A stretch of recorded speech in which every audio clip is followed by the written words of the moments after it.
Satu bab ilmu mengenal Allah lebih utama daripada 1000 sujud. Oh, ngamuk-ngamuk tuh yang ahli ibadah. Gimana ini ajaran sesat? Loh, bukan sesat. Ente nggak tahu beda dengan sesat. Cukuplah seseorang itu disebut berpengetahuan idza abadallah. Abada berarti arafa.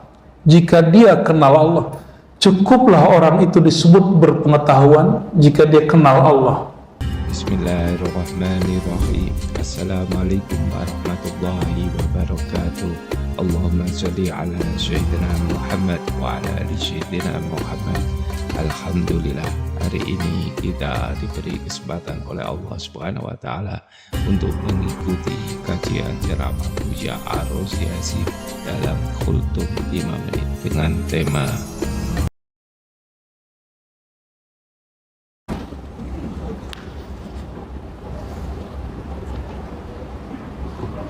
Lalu ciri-ciri orang yang diberkahi hidupnya di dunia, apa ciri-cirinya?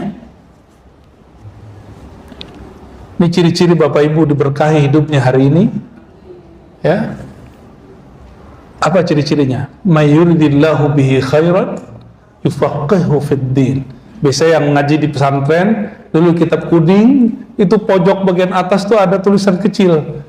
Man yuridillahu bihi khairan yufaqihu fid din.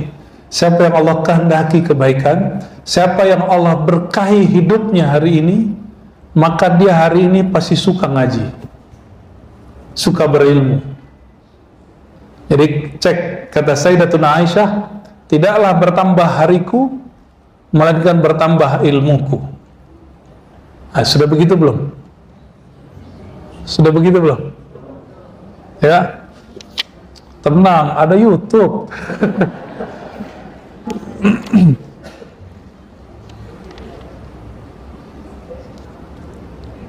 Saya diprotes oleh beberapa orang ketika kita dulu pernah mengatakan satu bab ilmu mengenal Allah lebih utama daripada 1000 sujud. Oh, ngamuk-ngamuk tuh yang ahli ibadah. Gimana ini ajaran sesat? Loh, bukan sesat. Ente nggak tahu beda dengan sesat. Ya, ini dalilnya ada. Hadis kedua di kitab ini riwayat Imam Tabarani, kualitasnya sahih, beliau mengatakan wahwa sahih. Ya. Apa kata Nabi SAW dari Sayyidina Abdullah bin Amr dari Nabi SAW? Qalilul ilmi khairun min kathiril ibadah. Ilmu yang sedikit mengenal Allah lebih baik daripada ibadah yang banyak. Coba dari tadi duduk sudah berapa menit? Sudah 1 jam. Coba duduk zikir 1 jam, kuat nggak? Itu hebatnya ilmu, Pak. Hebatnya ilmu meringankan badan. Biasanya duduk 15 menit itu kakinya udah kesemutan. Ini dari tadi ibu-ibu cuma beberapa orang yang kesemutan. Paling kaki gajah, sama aja. Coba duduk zikir. Nggak ada orang tahan 1 jam tuh jarang, kecuali lagi suluk, lagi itikaf. Di sini itikaf cuma pindah tempat tidur. Ya, cuma beberapa, coba hari 1, hari pertama, kedua, oke. 1 jam pertama dia itikaf, itu masih Quran, hadis, Quran, zikir, tasbih. Tahu-tahu ada yang datang, bro, tasbih itu bid'ah, tasbihnya ditaruh, syukuran, ngantuk, tidur, pindah tempat tidur, tapi lumayan, tadinya tidur di rumah, sekarang tidur di masjid. Ya. Kalau saya udah puas tidur di surau, dari kecil saya tidur di surau. Ya lumayan lah, pindah tempat tidur. Ya. Qalilul ilm, sedikit ilmu membuat orang betah. Jadi kenapa Bapak Ibu, ibu-ibu ini kepo? Karena dia pengen dapat ilmu, cuma salah pengetahuan akhirnya bentrok. Ya. Jadi ada ilmu yang perlu kita tahu, ada yang enggak. Urusan-urusan yang sifatnya enggak perlu kita tahu, mending kita enggak tahu. Orang suami istri baik-baik aja sekian tahun, tapi karena salah satunya kepo urusan lakinya atau bininya, akhirnya mereka tengkar. Maka kata guru-guru kami, ada hal yang kamu nggak perlu tahu walaupun kamu menikah, walaupun kamu saudara. Jadi kita nggak perlu tahu untuk hal-hal yang kita nggak perlu tahu. Nah, Imam Al-Ghazali menyebutkan ilmu itu yang mulia. Ilmu apa yang paling bagus? Kedokteran. Bagus ya? Kalau nggak ada kedokteran, sakit gimana? Bagus ya kedokteran? Bagus benar. Ilmu arsitek, bagus nggak? Handasa. Kalau nggak ada, nggak jadi masjid ini. Jalan-jalan nggak jadi, tata kota nggak bagus. Tapi jika ada negeri tata kotanya nggak bagus, berarti itu negeri nggak diurus oleh orang yang pakar tata kota. Coba bayangkan, kata Imam Ghazali, dirimu seperti satu kota. Kalau tidak diurus, tidak diatur dengan ilmu tata kolbu, tata diri, coba bayangkan amburadurnya. Amburadur. Ya. Mekah Madinah itu walaupun pusat, itu kalau nggak ada Mekah Madinah, Saudi nggak tahu dia. Kita ngapain ke Saudi? Tapi itulah hebatnya negeri. Tapi Bapak Ibu kalau ke sana, kita dari tahun kapan sampai sekarang, lalu lintasnya begitu aja. Watak orang Arab ketika mereka nyetir, Masya Allah ya. Yang penting jangan mukul ya. Mobilnya udah peot-peot ya, betul-betul amburadul. Tidak mau mencerminkan mereka ini umat Nabi Muhammad SAW dalam pengertian umat yang mengikuti pola Nabi Muhammad SAW. Berantakan ya. Masih rapian kita di Jakarta walaupun macet tiap hari. Kita macet tapi nggak amburadul. Mereka nggak macet tapi amburadul, Pak. Zigzag ya. Di kota suci. Jadi di kota suci orang-orang tidak berhati suci tetap saja bermasalah. Masuk masjid, iblis tetap saja iblis. Ya, benar nggak? Tapi tenang ya. Masuk tempat maksiat, kalau malaikat tergoda nggak? Sama ya, kira-kira begitu. Semoga kita diberikan hal-hal yang mirip dengan mereka. Amin ya rabbal alamin. Wa kafa bil mar'i fiqhan idza 'abidallah ya. Cukuplah seseorang itu disebut berpengetahuan idza abadallah. Abada berarti arafa. Jika dia kenal Allah. Cukuplah orang itu disebut berpengetahuan jika dia kenal Allah. Ya. Untuk menguasai satu negeri, dulu ada misionaris datang ke Nias. Untuk menguasai Pulau Nias, si misionaris ini menikahi anak kepala suku. Maka Pulau Nias langsung kemudian berhasil dikristenkan. Itu baru di dunia, Pak. Baru di dunia. Para habaib baik zaman-zaman Ashraf ya, Sayyid dulu sebelum habaib Hadramaut datang, mereka awal datang ke negeri ini, itu langsung yang mereka tuju pasar, lalu penguasa. Maka dari dulu, seperti Sunan Ampel, itu dia bukan hanya sebagai ulama, tapi juga orang yang memerintah di negeri itu. Itu buah dari apa?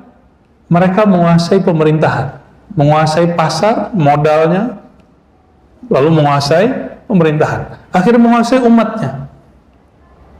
Nah, kalau manusia mengenal Allah, yang punya dunia ini siapa?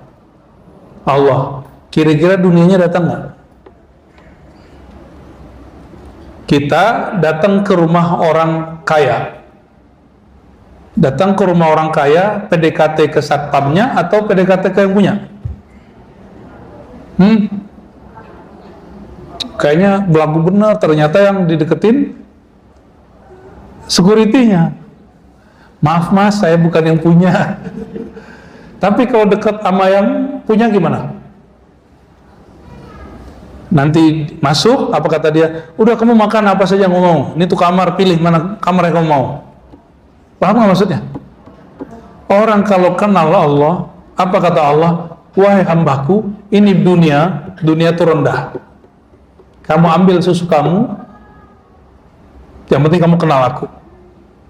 Jadi kapan Allah mempercayakan dunia kepada makhluk? Kalau Allah sudah percaya, orang ini tidak akan terpedaya oleh dunia.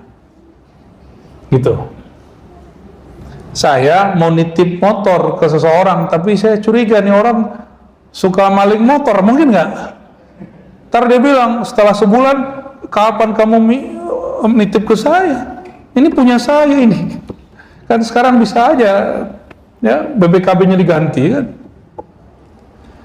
Kita nggak akan nitip barang kepada orang yang khianat. Barangkali itulah Allah tidak akan titip dunia kecuali kepada orang yang Allah percaya dia tidak khianat. Terus mungkin pertanyaannya, kenapa ada orang kaya dan dia tidak menyembah Allah? Itu mereka bukan kaya. Mereka mengira dirinya kaya. Coba lihat orang kaya kan enak-enak aja di rumah. Sampai sekarang dia enggak kok. Masih keluyuran, cari ini, cari itu. Enggak. Masih sibuk, bahkan masih korupsi. Tanda dia bukan raja dunia. Tapi dia anak buahnya dunia. Kayak ada paling benar aja kita ngomong ini ya. Allahumma shalli ala Muhammad. Ini banyak riwayat yang lain ya, riwayat yang Ibnu Abdul Bar ya. Kalau di Ibnu Abdul Bar ini Bapak Ibu, kenapa saya ngajar pakai kitab? Kata orang nggak keren ngaji pakai kitab. Yang keren itu ceramah dengan retorika yang bagus seperti Julian MZ gitu ya. Saya bilang cuma sederhana. Bapak Ibu ini sudah nggak sempat nyantri, bener nggak? Pesantren kilat udah nggak umurnya. Lulusan pesantren kan, pesantren kilat udah gak umurnya. Terus gimana? Kita harus buat program di masjid-masjid yang biasa dibuka di pesantren, sekarang dibuat dikemas untuk pengajian umum. Kalau pesantren itu kan gak ada pengulangan yang banyak, kitabnya jalan terus, ngalir. Coba kalau nggak pakai kitab, yang diomongin bulan lalu diomongin lagi sekarang. Bapak Ibu ngomong, kayaknya ada kaset yang diulang deh. Tapi kalau ngaji kitab, pengulangannya untuk hal yang urgent, sedangkan materinya nggak diulang. Dan itu spirit pesantren, ya. Jadi walaupun Bapak Ibu tidak pernah nyantri atau dulu pernah nyantri, yang sudah pernah nyantri silakan bernostalgia. Yang belum, kira-kira beginilah salah satu model orang ngaji di pesantren. Ini pengajian namanya pengajian pasaran. Pengajiannya nggak ada ujiannya. Kalau santri, jadi ada santri lepas, ada santri mukim. Kalau mukim ada ujiannya. Ini kalau kita uji nih, Ustadz Karnali, bulan depan saya pastikan sisa 3 orang aja. Ta'allamul ilma fa inna ta'allumahu lillah khasyah. Pelajarilah ilmu. Siapa yang pelajari ilmu karena Allah akan menumbuhkan rasa segan kepada Allah, rasa takut kepada Allah ya. Wa talabuhu ibadah. Datang ke sini dihitungnya sama seperti ibadah, seperti sholat, seperti haji, seperti umrah ya. Ada yang datang pakai motor, pakai mobil, pakai angkot. Ada yang pakai jalan kaki nggak? Beneran jalan kaki dari parkiran ke sini. Pintar benar ya. Wa muzakaratuhu tasbih. Apa tasbihnya orang lagi ngaji? Ketika dia muzakarah. Muzakarah itu saling mengingat. Jika bermanfaat jangan lupa dukung channel Buya 9 dan share kepada saudara, kerabat dan teman-teman kita semuanya untuk selalu bisa mengikuti kajian ceramah Buya Ar-Razi di channel Buya 9. Wassalamualaikum warahmatullahi wabarakatuh. Mohon maaf jika ada salah dan kurangnya dalam penyampaian dalam video. Terima kasih. Semoga kita semua diberi umur, manfaat dan keberkahan dalam hidup. Amin amin amin ya rabbal alamin.